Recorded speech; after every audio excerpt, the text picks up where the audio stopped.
एक मित्र ने प्रश्न पूछा है कि क्या विपश्यना से ही प्रज्ञा जागृत होती है। प्रज्ञा या विवेक को जागृत करने के लिए विपश्यना से संबंध क्यों जोड़ा जाता है? क्या विपश्यना से ही विवेक जगेगा?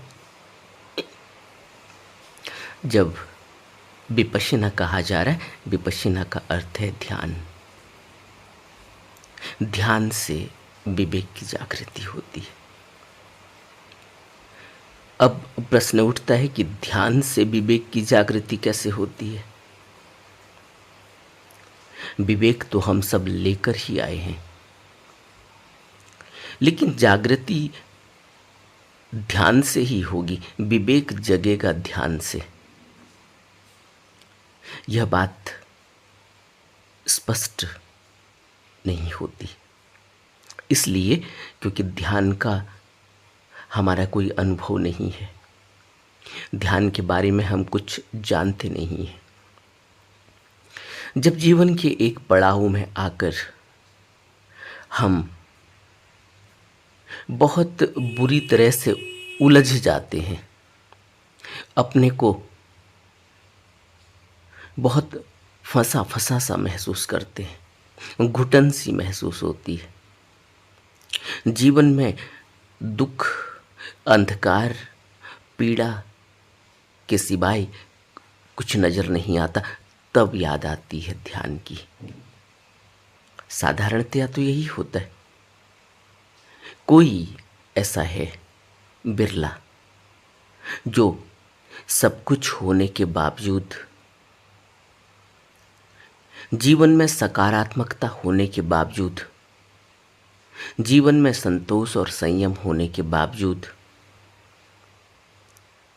जीवन में बहुत ज़्यादा ऊहापोह नहीं होने के बावजूद भी ध्यान की तरफ बढ़ता है। बहुत कम लोग हैं ऐसे। नहीं तो जीवन में ध्यान की अनिवार्यता का, उसकी आवश्यकता का पता लगता है जब हम बुरी तरह से आहत हो जाते हैं, इस संसार से आहत हो जाते हैं, इस मन से आहत हो जाते हैं, इसकी गतिविधियों को नहीं समझ पाते, तब याद आती है ध्यान की।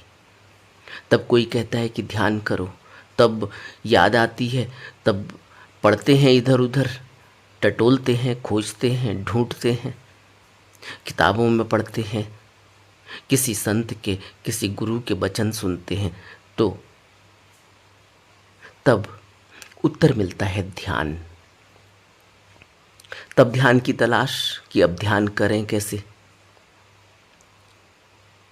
तो जब ध्यान की तलाश करते हैं, ध्यान के बारे में खोज करते हैं, तब बहुत आसानी से हमें विपश्यना का पता चल जाता है। तब हमें पता चलता है कि विपश्यना के शिविर चलते हैं। 10 दिन का शिविर कोई भी अटेंड कर सकता है। पहले ऑनलाइन बुकिंग करानी होती है और कोई भी व्यक्ति बिना किसी खर्च के 10 दिन वहाँ रहकर विपश्यना सीख सकता है। इसलिए लोग फिर विपश्यना की तरफ बढ़ते हैं, ध्यान की तरफ बढ़ते हैं। तो पहली बार पता चलता है कि विपश्यना से ध्यान और ध्यान से विवेक की जागृति होती है। तब प्रश्न उठता है यह कि विपश्यना से विवेक कैसे जगता है। तब यह प्रश्न उठता है, अपने से पूछते हैं कि क्या विवेक की जागृति नहीं होने के कारण यह सब दुख मिले थे। तब अपने से प्रश्न उठता है कि मैंने गलतियां की थी। उन गलतियों का एहसास होता है।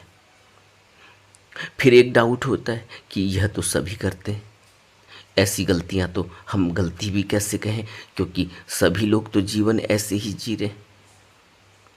लेकिन सबकी गलतियां कौन कर रहा है, कौन नहीं कर रहा है, कौन उसका पछतावा कर रहा है, कौन उसको भुगत रहा है, इसके बारे में हम बहुत कुछ तहकीकात भी नहीं कर पाते, बहुत कुछ जान भी नहीं पाते, क्योंकि हमारी बेहोशी इतनी है कि हमें दूसरे के दुख दर्द दिखाई ही नहीं देते। हमें तो दूसरे के द्वारा इकट्ठे किए पदार्थों के सुख दिखाई देते हैं कि वह व्यक्ति देखो बड़े राजमहल में रह रहा है, कितना सुखी होगा, काश हम भी राजमहल में रहते। हमें ये दिखाई देता है क्योंकि हमारी बेहोशी इतनी है कि हमें उस राजमहल में रहने वाले के दुख तो दिखाई ही नहीं देते। बुद्ध भी राजमहल में रह रहे थे, फिर क्या हुआ, क्यों राजमहल छोड़ा? बुद्ध के पास तो कोई सांसारिक दुख था ही नहीं, कोई इस प्रकार का दुख तो था ही नहीं कि उनको किसी चीज की कमी थी। उसके बावजूद भी बुद्ध ने राजमहल छोड़ दिया। लेकिन हम यह सोचते हैं, किसी ने मुझसे कभी पूछा भी था कि जब हम भी राजमहल में चले जाएंगे तब राजमहल का त्याग कर देंगे, पहले राजमहल मिले तो सही, पहले राजमहल को भोगें तो सही। वह व्यक्ति अभी पूरी बात समझ नहीं पाए। राजमहल में रहना, राजमहल को भोग कर राजमहल छोड़ देना कतई आसान नहीं है। अगर यह आसान अभी ऐसे ही ख्यालों में लग रहा है तो कभी इसका अभ्यास करना चाहिए। अभ्यास कैसे करेंगे? अभ्यास ऐसे कर सकते हैं, अपनी जेब में पैसे देखें कितने हैं, घर से निकलें और जेब में जितने भी पैसे हैं, जो भी सबसे पहले भिखारी दिखाई दे उसको दे दें और बिल्कुल खाली हो जाए। और कुछ भी ना हो हाथ में, ताकि पैसे फिर से दोबारा लिए जा सके। आजकल तो मोबाइल है, आसानी से पैसे दोबारा से निकाले जा सकते, सब कुछ काम बिना पैसे के भी चल जाता है। लेकिन ख्याल रखें कि मोबाइल भी ना हो, मोबाइल भी ना ले जाएं और फिर पूरे दिन घूमें बिना पैसे के। तो शाम तक पता चल जाएगा,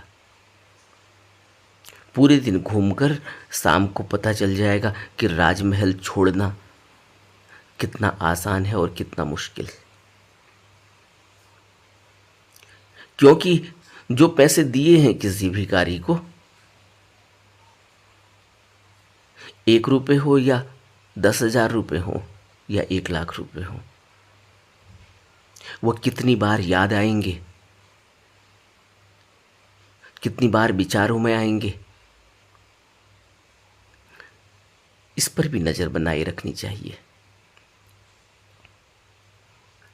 क्योंकि अचानक कोई रास्ते में मिल जाए हमें, हम ऑफिस के लिए जा रहे हो या ऑफिस से घर के लिए आ रहे हो या किसी काम के लिए रास्ते में हो, अचानक कोई आदमी मिल जाए परिवार के साथ और कहे कि मेरा सारा कुछ पैसा चोरी हो गया और मुझे आप ट्रेन की टिकट या मुझे ये पैसे दे दो इतने, या बस की टिकट करा दो, तो आदमी 10 बार सोचता है।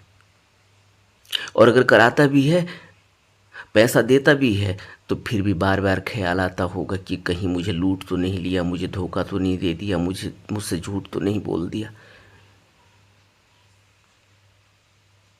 गया गया, दे दिया दे दिया, उसके बाद ख्याल भी ना आए, विचार भी ना आए। ऐसा कभी हुआ है? इस पर भी विचार करना। दे तो दिया, उसके बाद कितनी बार विचार आया, उस पर विचार करना। और इसी तरह से जब किसी व्यक्ति ने कभी उधार मांगा, उसको उधार दे दिया, उसके बाद कितनी छटपटाहट हुई जब उस व्यक्ति ने वक्त पर पैसे नहीं दिए, जो करार किया था उस करार में पैसे नहीं दिए, या वह व्यक्ति देने से मुकर गया, तो कितना दर्द हुआ होगा, कितनी बार विचार आया होगा, उसके बाद उस व्यक्ति को कितनी बार गालियां दी होंगी और कितने सालों तक गालियां दी होंगी। उसको तो छोड़ो, उसके पूरे खानदान को दी होंगी, उसके बाल बच्चों को दी होंगी, उसकी बीवी को दी होगी, उसके घर परिवार के और लोगों को दी होगी कि सब परिवार के लोग ऐसे ही हैं, मेरा पैसा मार लिया। और हम जब बुद्ध के राजमहल त्याग की बात करते हैं तो कहते हैं कि पहले राजमहल मिले तो सही, फिर त्यागेंगे। और किसी आदमी ने 1000, 10,000, 1,00,000 रुपए उधार ले लिया हो और न दिया हो तो कितनी पीड़ा होती है। वो नहीं त्यागा जा रहा है, पहले तो वही नहीं त्यागा जा रहा है जो अपनी इच्छा से दिया, किसी ज़रूरतमंद की मदद कर दी, न चाहते हुए मदद कर दी। 10 बार डाउट विचार में आया कि कहीं मुझे धोखा तो नहीं दे दिया, मैं तो बड़ा ज्ञानी आदमी हूँ, कहीं मेरे साथ आज धोखाधड़ी तो नहीं हो गई, मेरे को इसने कहीं कुछ इस तरह से क्या मंत्र पढ़ दिए कि मैंने अपने हाथ से निकाल कर 500 रुपये या 200 रुपये दे दिए या 100 रुपये दे दिए या 10 रुपये दे दिए। लोगों के हाथ से 10 रुपये भी नहीं निकलते। और उस व्यक्ति से जब तुम बात करोगे, कहो, वो यही कहेगा कि पहले राजमहल मिले फिर हम भी त्याग देंगे, अभी तो बाल बच्चों की परवरिश करनी। बुद्ध के पास तो राजमहल था, उनको बाल बच्चों की परवरिश करने में क्या दिक्कत थी, वो तो छोड़ के चले गए, क्योंकि उनको तो सब करने वाले थे उनके लिए। हमारे लिए कौन है? बुद्ध के लिए सब करने वाले थे। ठीक है, परिवार पल गया, बाल बच्चे पल पल गए, बड़े हो गए, लेकिन बुद्ध के पास क्या था? वो तो सब कुछ छोड़ के गए थे, अपने कपड़े भी छोड़ दिए थे, अपने सारथी को दे दिए, सारी मालाएं, सारा जेवर जो भी पहना था सब, और बिल्कुल खाली हाथ निकले थे। ऐसी कहानी कहती है। और फिर बुद्ध को क्या मिला? बुद्ध ने क्या खाया होगा, कैसे खाया होगा, कैसे इतने साल बिताए, कहाँ कहाँ भटके, उसका जिक्र कोई करना नहीं चाहता। वो तो ये कहेगा कि पहले राजमहल मिले फिर त्यागेंगे, फिर त्याग के तुम खाली हो जाओ और खाली होके फिर भटको। और मैं तो ये कह रहा हूँ कि एक दिन अचानक अचानक, पहले प्रोग्राम से नहीं कि घर में मोबाइल छोड़ के जाएंगे तो सिर्फ 200 ही रुपये या 100 रुपये या 50 रुपये या 10 रुपये ले जाएंगे, और फिर रास्ते में चलते हुए जो भी दिखाई देगा उसको दे देंगे, फिर पूरे दिन ऐसे ही रहेंगे, किसी फ्रेंड को बुला लेंगे, या वो फ्रेंड तो आने ही वाला है तो आज पैसे ले ही नहीं जाते। इस तरह की मन की दलीलें होती हैं। इस तरह से हम अपने को बेवकूफ़ बनाते हैं और फिर हम कहते हैं कि हम तो त्यागी हैं ही। यही त्याग चल रहा है। इसीलिए तो विपश्यना में कोई प्रभावशाली प्रभाव दिखाई नहीं देता। और फिर प्रश्न उठता है कि क्या मैं ठीक कर रहा हूँ, नहीं कर रहा हूँ, कैसी विपश्यना करनी चाहिए, ध्यान से कैसे विवेक जगता है। ध्यान से विवेक जगता है क्योंकि अपनी कमजोरियां दिखाई देती हैं, अपनी गलतियां दिखाई देती हैं। जब ध्यान करेंगे तो यह पता चलेगा कि क्या क्या गलतियां करी थी जिनसे दुख मिला। यह ध्यान क्योंकि ध्यान में रुक कर अपनी तरफ देखना होता है। एक आदमी रास्ते में चलते चलते किसी स्त्री को छेड़ दे तो हम उसे क्या कहेंगे कि यह आदमी विवेकशील है। कई लोग गुजर रहे हैं लेकिन एक आदमी लड़की को छेड़ देता है और वो कॉलेज का स्टूडेंट भी हो सकता है, कॉलेज का प्रोफेसर भी हो सकता है, क्योंकि हम तो देखते ही हैं कि कोई कुछ भी कर सकता है, कुछ भी यहाँ घट सकता है। यह तो हम समाचार पत्रों में, यह तो हम सुनते भी हैं, देखते भी हैं कि क्या क्या यहाँ हो रहा है। यहाँ सब कुछ हो रहा है। वो लोग कौन हैं जो अपनी बेटी के साथ दुष्कर्म कर देते हैं? वो कौन हैं जो अपने पति के साथ इस तरह का व्यवहार कर देते हैं, हत्या कर देते हैं? वो कौन लोग हैं जो पत्नी की हत्या कर देते हैं, बच्चों की हत्या कर देते हैं? वो कौन लोग हैं जो पूरे परिवार को जहर पिलाकर खुद जहर पी लेते? ये बिजनेसमैन हैं। ये बड़े पैसे वाले लोग भी हैं, ये बहुत गरीब लोग भी हैं, ये बहुत समझदार लोग भी हैं, इनका समाज में बड़ा बोलबाला भी है। ऐसे भी लोग हैं। हर प्रकार का आदमी है जो इस तरह के कृत्य कर जाता है। क्यों कर जाता है? हम कहते हैं उसकी मति मारी गई, विवेक मारा गया। इसका अर्थ यही हुआ। तो विवेक सतत कैसे जगा रहे कि कोई गलती ना हो? विवेक सतत कैसे जगा रहे कि जागरण बना रहे, होश बना रहे, यादाश्त बनी रहे कि कुछ भी गलत नहीं करेंगे। अब जो व्यक्ति रास्ते में चलते चलते स्त्री को छेड़ दे रहा है, इस आदमी का विवेक मारा गया है। अब इसको इसके परिणाम भुगतने होंगे। इससे यह पता चलता है कि इस आदमी के अंदर विवेक नहीं जगा। इसका विवेक, इसके अंदर सोच समझ नहीं पैदा हुई। इसके अंदर सोच समझ इस समय नहीं है। वैसे तो यह समझदार आदमी होगा, क्योंकि यह भी बाल बच्चे पाल रहा है, घर परिवार चला रहा होगा, किसी माँ बाप का बेटा होगा। माँ बाप चाहते होंगे ये सिविल सर्वेंट बने, बहुत बड़ा आदमी बने, लेकिन यह आदमी रास्ते में चलते चलते स्त्री को छेड़ देता है। और फिर हम कहते हैं कि इस आदमी के अंदर बुद्धि नहीं है। बुद्धि तो उसके अंदर है, लेकिन उस समय, उस पर्टिकुलर मोमेंट में जिस समय वो घटना घटी है, उस समय वह अपना आपा खो गया। उस समय उसकी मति मारी गई, उसका विवेक मारा गया। कहने का अर्थ यह है कि ध्यान के जरिए हम सतत विवेक की जागृति, सतत प्रज्ञा को जगाए रखते हैं। ध्यान के जरिए हमारे अंदर एक सतत धारा बह रही होती है, ज्ञान की, प्रकाश की। ध्यान के जरिए हमारे अंदर वह विचार, वह कुशल कर्म करने की सोच समझ बनी रहती है। इसलिए ध्यान की आवश्यकता है। इसलिए ध्यान से कहते हैं कि विवेक या प्रज्ञा जगती है, जागरण बना रहता है। इसलिए ध्यान की सतत आवश्यकता है। ऐसा थोड़ी है, बहुत से लोग प्रश्न पूछते हैं कि मैं तो 2 शिविर कर आया, मैं तो 3 शिविर कर आया। बहुत से लोग कहते हैं कि मैं तो 10 साल से कर रहा हूँ, 20 साल से कर रहा हूँ। 10 साल से, 20 साल से, 50 साल से कोई व्यक्ति ध्यान कर रहा है, सतत ध्यान की धारा उसके अंदर जगी नहीं जगी, यह सबसे बड़ा प्रश्न है। प्रश्न यह नहीं है कि 10 साल और 20 साल।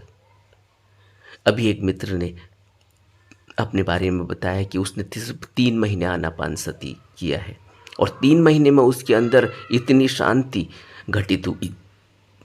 3 महीने के अंदर वो कहता है कि मेरी नींद इतनी गहरी हो गई। पहले मुझे नींद की परेशानी थी, इन 3 महीनों में आनापान करने के बाद मेरी नींद गहरी हो गई। वह व्यक्ति कहता है कि आनापान करने के बाद मेरे बुरे सपने आने बंद हो गए। आनापान करने के बाद मेरे अंदर मन में शांति घटित हो गई। जितनी भी हो, जिस भी अवस्था में हुई हो, इसका तो अंदाजा उन्होंने तब लगाया हुआ वो कितने अशांत थे, अब कितने शांत हो गए। इससे पता चलता है कि हाँ, अब वो शांति घटित हुई है। इसका मतलब वो व्यक्ति पहले बहुत ज़्यादा अशांत होगा। उसको जो अभी शांति लग रही है, वो दूसरे व्यक्ति को उसकी अशांति भी लग सकती है। यह भी कोई पैरामीटर नहीं है कि वो व्यक्ति शांत हो गया तो कितना शांत हो गया। उसकी अशांति से उसकी शांति का पता चलता है। प्रतीत्य समुत्पाद का सिद्धांत यही तो कहता है हमसे कि अगर कोई छोटी लकीर न हो तो लकीर बड़ी भी होती है, इसका पता कैसे चलेगा? छोटी लकीर चाहिए बड़ी लकीर के बारे में जानने के लिए, बड़ी लकीर के बारे में तुलना करने के लिए, बड़ी लकीर को पैदा करने के लिए, उसका आविष्कार करने के लिए छोटी लकीर होनी चाहिए। तभी तो पता चलेगा इसकी छोटी से हमने इतनी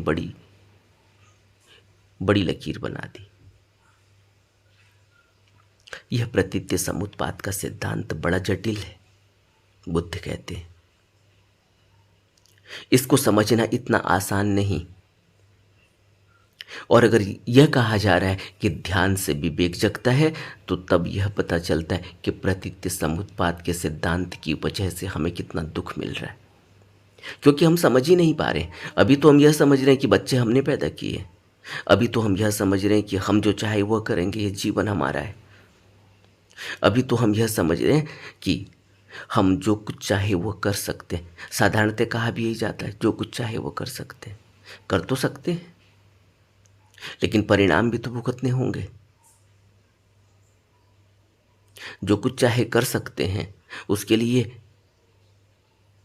उतना जज्बा पैदा करना होगा।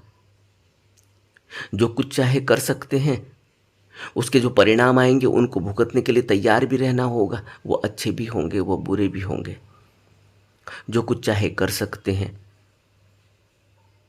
बाहर ही बाहर, लेकिन अपनी तरफ बढ़ने के लिए कुछ भी नहीं किया, तो एक वक्त ऐसा भी आएगा जब यह पता चलेगा कि किया तो सब कुछ, लेकिन जीवन व्यर्थ ही रह गया। जीवन में कुछ पाया नहीं जा सका, मैं अपने को नहीं समझ पाया। यही तो कहते हैं सुकरात के बारे में तो सभी जानते हैं। सोक्रेट्स कहते हैं उनको। वो क्या कहते हैं कि जब मैं बिल्कुल जवान था, उस समय मैं सोचता था कि मुझे अभी सीखना है, लेकिन मैं बहुत कुछ तो जानता ही हूं। लेकिन सीखने की चाह थी। और जब मैं आधी उम्र में पहुंचा अपनी, तो तब मुझे लगा कि मैं बहुत कुछ जानता हूं, लेकिन पूरा नहीं जानता। और जब मैं अपने उम्र के अंतिम पड़ाव में पहुंचा, तो मुझे यह लगा कि मैं तो कुछ भी नहीं जानता। और संतों ने कहा कि हमारा ज्ञान ऐसा ही है जैसे समुद्र के तट पर एक रेत का कण। और अगर एक रेत का कण उठाकर हम यह कहें कि हम ज्ञानी हैं, एक रेत का कण उठाकर हम यह कहें कि हमने सब जान लिया, सब समझ लिया, तो फिर हम मूढ़ हैं, ज्ञानी नहीं। और यह अंत में अपने अंतिम दिनों में सुकरात को रियलाइज हुआ। सुकरात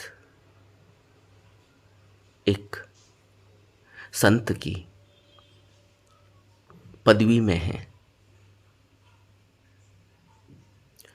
और उन्होंने यह शब्द कहे। तो अगर हम समुद्र के तट पर जितनी रेत है उतना ज्ञान समझें, तो अभी हमारे पास अगर एक रेत का कण है और हम यह कहें कि हम ज्ञानी हैं, तो हम ज्ञानी नहीं, हम मूढ़ हैं। ध्यान की सतत धारा से हमारे अंदर विवेक की जागृति होती है। हमें पता चलता है कि हमारे अंदर अहंकार कितना है, हमारे अंदर दंभ कितना है। एक रेत का कण, और हम यह सोचते हैं कि हम ज्ञानी हैं। हम यह सोचते हैं कि दूसरे को पता न चल जाए, अपने को छिपा छिपा कर चलते। इस पूरी दुनिया में आप नज़र डालो, और दुनिया में तो नज़र डालो ही, अपने ऊपर भी नज़र डालो। तब देखो हम कितना छिपा छिपा कर चलते हैं अपने को। एक ब्रांडेड शर्ट पहनते हैं, छिपा कर चलते हैं। ब्रांडेड शर्ट से, ब्रांडेड कपड़ों से दूसरा आदमी हमें जज करता है कि मैंने इस ब्रांड के कपड़े पहने हुए हैं, इसका मतलब यह आदमी कुछ तो है। मेरी मुलाकात एक आदमी से हुई। कई दिनों तक वो मुझसे मिलते रहा, लेकिन एक दिन उसने अपनी हकीकत मेरे सामने व्यक्त की। उसने कहा कि पूरी जिंदगी, अब तक की जो भी मेरी उम्र रही है, मैं भी 50 में हूं, और जब से मैंने होश संभाला तब से मैं एक फेक आइडेंटिटी बनाकर जी रहा था। मैं जहां भी जो कुछ भी देखता, मुझे उसको पाने की चाह। जहां भी मुझे जो चीज जचती, मैंने खूब पैसा कमाया और वो सारा पैसा मैंने, जो चीज भी जिसके पास होती, मुझे लगता कि यह आदमी इस वजह से खुश है, इसकी शान देखो, क्योंकि इसके पास इतनी बड़ी गाड़ी है।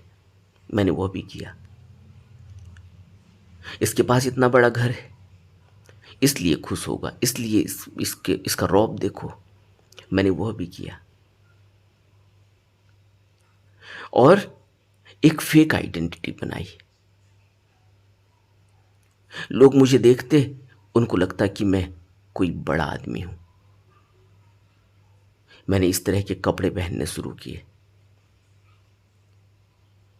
बड़े से बड़े ब्रांड के कपड़े, और ऐसा स्टाइल अपना बनाया कि जब मैं रास्ते से गुजरता तो लोग मुझे देखते, मुझसे बात करना चाहते। मैं बहुत अच्छी फ्लुएंट इंग्लिश बोलता। वो मुझसे हिंदी में बात करते या अपनी भाषा में बात करते, लेकिन मैं इंग्लिश में बात करता। मैं उनको यह बताना चाहता था कि मैं बहुत पढ़ा लिखा आदमी हूं। मैंने इस तरह से एक फेक आइडेंटिटी बनाई और उस फेक आइडेंटिटी में मैं जीता रहा, जीता रहा, जीता रहा। बड़े बड़े होटल्स में गया, रेस्टोरेंट में गया, और जब भी लोगों के सामने बात करता तो इस तरह से बात करता, लोगों को इस तरह से इन्फ्लुएंस करता कि उनको लगता कि मैं कोई खास आदमी हूं। और जब मैं अपने घर आता, अपने बेडरूम में अकेले होता, तो मैं बहुत ज्यादा अकेलापन महसूस करता, बहुत ज्यादा मुझे दुख होता, क्योंकि मैं जो था, जो मैं ओरिजिनल था, वो मेरे बेडरूम में मुझे दिखाई देता था। लेकिन जैसे ही मैं घर से बाहर जाता, मेरा वो ओरिजिनल गायब हो जाता, एक फेक मेरे साथ होता। और पिछले 30 साल से, यानी 20 साल से, 15 साल से मैंने ऐसा करना शुरू किया होगा। आज मैं 50 का हूं। इन 30-35 सालों में मैं एक फेक आइडेंटिटी बनाकर जीता रहा। अंदर मुझे पता है कि कितनी घबराहट है, अंदर मुझे पता है कि मैं कितना अकेला हूं, अंदर मुझे पता है कि मैं कितना डरा हुआ हूं, लेकिन बाहर मेरी जो फेक आइडेंटिटी है, उससे लोग मुझे जानते हैं। लेकिन जब मैं एक पड़ाव में आकर अपने ऊपर विचार करने लगा, क्योंकि मैं किताब पढ़ने का शौकीन था, मैंने लिटरेचर से पढ़ाई की, इसलिए मुझे लिटरेचर का शौक था। धीरे धीरे मैं किताबें पढ़ने लगा, पढ़ता ही था। मैंने बहुत किताबें पढ़ी। धीरे धीरे मेरे अंदर वो खालीपन और गहरा होने लगा, मैं और ज़्यादा दुखी अंदर से रहने लगा। बाहर से तो मैं अभी भी वैसे ही रहता, मेरे चेहरे से भी लोग जज नहीं कर पाते थे। मैं इस तरह से मैंने अपने को बना लिया था। झूठी हंसी, झूठी स्माइल, झूठे तरीके से लोगों के साथ पेश आना। लेकिन जैसे ही मैं एकांत में अकेले में जाता तो मेरा ओरिजिनल फेस सामने आ जाता। एक दिन मुझे रियलाइज हुआ और एक व्यक्ति ने मुझसे कहा, जो मुझे अचानक ही मिला था। जब मैं कहीं सफ़र कर रहा था तो मुझे अचानक मिला। बहुत देर से शांत बैठा हुआ था मेरे सामने की ही सीट पर, और मैं कभी किताब निकालता, कभी किताब पढ़ता, कभी कुछ खा लेता, कभी कुछ हॉकर्स आता, कोई और आता कुछ बेचने के लिए। कभी आइसक्रीम है तो कभी चॉकलेट है, कभी कोल्ड ड्रिंक है, कभी कॉफ़ी है, चाय है, नमकीन है, बिस्किट है, कुछ न कुछ मैं लेते रहता और पढ़ता। फिर पढ़ाई बंद कर देता, आंख बंद करता, बैठ जाता। मैं देख रहा हूँ कि वह आदमी बिल्कुल शांत, बिल्कुल ही शांत। उसके अंदर कोई छटपटाहट नहीं। उसको कोई लेना देना नहीं कि कौन सा स्टेशन आया, कब हम पहुँचेंगे, कब नहीं पहुँचेंगे। वो कोई घड़ी नहीं देखता, कोई टाइम नहीं देखता, बस बैठा हुआ है। कुछ उसने खाया नहीं, कुछ उसने पिया नहीं।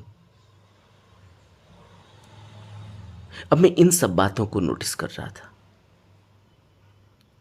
और अंत में वह तो मेरे से नहीं बोला, मैंने ही बात शुरुआत की। तब उसने कहा कि मैं 10 दिन के शिविर से आज अपने घर जा रहा हूं वापस। मैं विपश्यना शिविर गया था। वहां मुझे 10 दिन रहने का मौका मिला और अभी मैं इतना शांत हूं, ऐसा लगता है जैसे मैं किसी दूसरी दुनिया में था और अब मैं यह सोच रहा हूं कि मैं फिर घर जा रहा हूं। मैं इसी रूटीन को, इसी ध्यान साधना को इसी तरह से कर पाऊंगा, किस तरह से अपने रोज के काम करूंगा, किस तरह से इस बैलेंस को बना पाऊंगा। आज मैं बिल्कुल ही शांत, स्थिर हूं।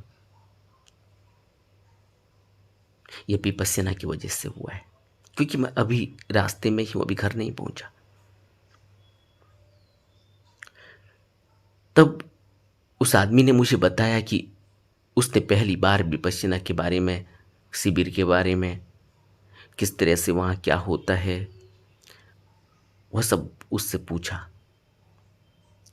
और तुरंत घर जाकर ऑनलाइन रजिस्ट्रेशन भी किया और विपश्यना के पहले शिविर को अटेंड किया। विपश्यना के पहले शिविर को अटेंड करते हुए पहले 2 दिनों में आनापान सती योग करते करते मेरे अंदर इतनी ज़्यादा बेचैनी और इतनी ज़्यादा परेशानी, इतना ज़्यादा दुख मेरे को, क्योंकि मैं एक फेक आइडेंटिटी बनाकर अपने जीवन को जीता था और आज मुझे पहली बार अपनी तरफ मुड़ने का मौका मिला था। अब वह मुड़ना हो नहीं पा रहा था। क्योंकि मेरी फेक आइडेंटिटी की वजह से आज मैं ऐसी अवस्था में था वहाँ कि वो लोग जो मेरे सामने मेरे साथ ध्यान कर रहे हैं, उनको मैं बिल्कुल ही साधारण समझता, अपने को मैं बिल्कुल अलग समझता। मुझे लगता है कि मैं कहाँ आ गया हूँ, वीरान जगह, कोई बोलना नहीं, कोई चालना नहीं, कोई किताब नहीं, कोई और एंटरटेनमेंट का साधन नहीं, किसी से बात करने के लिए, अपने को प्रूफ करने के लिए भी यहाँ कोई नहीं है। तब मुझे पहली बार मेरे मेरी उस आइडेंटिटी पर चोट पड़ी थी, उस फेक आइडेंटिटी पर, और वो ऐसे टूटा था जैसे कोई अंडा टूटता है जब उसमें से बच्चा बाहर निकलता है। जब वो अंडा टूटा तो मैं उसके बाद, उन 2 दिनों के बाद, जो भी मैंने विपश्यना की 10 दिन तक, मेरे आंसू रुके नहीं। तब मुझे रियलाइज़ हुआ कि मैं कितना दुखी था। तब मुझे रियलाइज़ हुआ कि मैंने किस तरह से अपने अंदर दुख भरा हुआ था, बाहर लपेटा हुआ था, सुख के कपड़े पहनकर, सुख की खाल दो लोगों को दिखाता था, सुख की खाल, और अंदर उसमें दुख था। और तब मुझे पहली बार पता हुआ चला कि मैंने अब तक जिंदगी में कितना दुख इकट्ठा किया है, और यह दुख का कारण मेरा अज्ञान, मेरा विवेक का न जागृत होना ही है। और तब से मैंने विपश्यना नहीं छोड़ी। जब भी मुझे अभी भी यह लगता है कि मैं अपने को थोड़ा सा असहाय सा और थका थका सा और लो फील करता हूँ, तभी मैं विपश्यना सेंटर शिविर चला जाता हूँ। लेकिन आज मैं ऐसी अवस्था में हूँ जहाँ मैं अपने को देख रहा हूँ। अपने विवेक के कारण जब कोई फैसला नहीं करता हूँ तो उसके परिणाम जब आते हैं तो वह मैं देख पाता हूँ। आज भी जब मैं कोई छोटी मोटी गलती करता हूँ, उन गलती के परिणाम जब सामने आते हैं, तब पता चलता है कि मैंने विवेक का इस्तेमाल नहीं किया। गलती हो जाती है, बाद में पता चलता है कि विवेक का इस्तेमाल नहीं किया। यह हिंट तो मिली थी, क्योंकि विवेक जब किसी व्यक्ति के अंदर जगा हुआ होता है तो उसको पहले से ही इंट्यूशन, पहले से ही हिंट मिल जाती है। फिर वह सोच समझ कर फैसला करता है। और जिस व्यक्ति के अंदर विवेक की जागृति हुई, वो फिर कुशल ही कर्म करता है। यही तो बुद्ध बार बार कह रहे हैं कि कुशल कर्मों को बढ़ाओ। अगर अकुशल करते हो तो छोड़ दो, अगर अकुशल करते हो तो कुशल करो, अकुशल को छोड़ दो। अगर कुशल करते हो तो कुशल को और बढ़ाओ, और जब भी मौका मिले कुशल ही करो। तो विपश्यना से कैसे विवेक की जागृति और विवेक नहीं होने की वजह से दुख कैसे होता है, यह इस प्रश्न का उत्तर है कि ध्यान से अपनी तरफ मुड़ना होता है।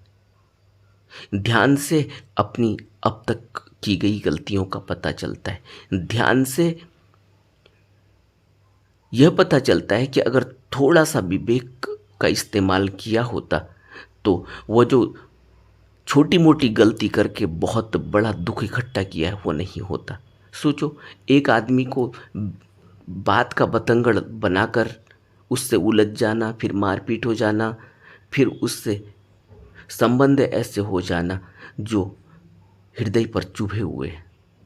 कोई आदमी बिल्कुल ही घर का सदस्य हो, करीब में रहता हो, जो रोज दिखेगा, रोज मिलेगा, क्योंकि घर का सदस्य है, उसके साथ इस तरह का व्यवहार अगर कर दिया तो अब रोज रोज मरना हो जाएगा। अब रोज रोज दुख और पीड़ा सालती जाएगी। क्यों? क्योंकि बात का बतंगड़ था, और इस बात के बतंगड़ का पता चलता है जब विपश्यना करने के बाद अपने विवेक को देखते हैं और उन दुखों को देखते हैं जो इकट्ठे किए हैं, जो बिल्कुल ही नगण्य बातों के कारण दिल में बैठा कर रखे हैं, और इतना आहत और इतने घाव उनसे लग चुके हैं कि अब वो साफ कैसे होंगे। इसलिए उस आदमी ने कहा कि वो 8 दिन तक रोता रहा, क्योंकि बेवकूफियों में इतनी छोटी छोटी बेवकूफियां थी और उनसे जो घाव लगे थे वो इतने गहरे थे कि वो फिर अपने पश्चाताप के सिवाय, अपने दुख को जानकर उसमें जलने के सिवाय कुछ और होता नहीं। लेकिन अगर विपश्यना जारी रखी तो एक दिन सब दुख खत्म हो जाते, समझ पैदा हो जाती, विवेक पैदा हो जाता है। इसीलिए तो शिविर के अंत के दिन मंगल कामना, मैत्री भावना का अभ्यास करवाया जाता है। वो मैत्री, वो करुणा, वो मंगल क्यों? इसीलिए कि अब जितना भी दुख इकट्ठा किया था वो सब खत्म हो गया, सब तिरोहित हो गया। अब मेरा किसी से कोई बैर नहीं। बुद्ध ने कहा, नहीं वेरेन वेरानी सम्मंतीत कुदाचनंग अवेरेन चस सम्मंती एस धम्मो सनातनो। यही सनातन धर्म है। क्या? नहीं वेरेन वेरानी सम्मंतीत कुदाचनंग अवेरेन च सम्मंती एस धम्मो सनातनो। बैर से कभी बैर शांत नहीं होता, अबैर से मैत्री से ही शांत होता है। यही संसार का सनातन नियम है, यही धम्म है। यह बात पता चलती है विपश्यना के अंतिम दिन, शिविर के अंतिम दिन। तब उन छोटी छोटी बेवकूफियों, गलतियों, अपने अहम, अपने अहंकार, अपने मैं भाव के कारण जो इतने बड़े घाव हृदय में लगा रखे हैं वह सब भरने लगते, धीरे धीरे भरने लगते। मैत्री भावना लगातार जारी रखनी चाहिए, मंगल कामना लगातार जारी रखनी चाहिए।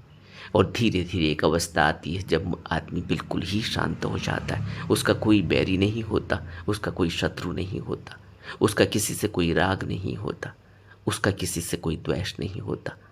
वो क्रोध आता है तो उसको देखता है कि क्रोध आया, वो तृष्णा उठती है तो देखता है कि तृष्णा उठी। यही तृष्णा को देखते रहना, यही क्रोध को देखते रहना, यही वासना को देखते रहना ही अपने धम्मों को देखते रहना है। और धर्म को देखते देखते ही वो धर्म गिरने लगते हैं। यही धर्मानुपश्येयी है।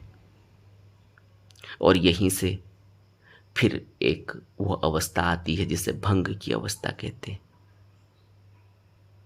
जहां न कोई सुख है न कोई दुख है, न कोई दुख में चिपकना है न कोई सुख में चिपकना है, शांत और स्थिर,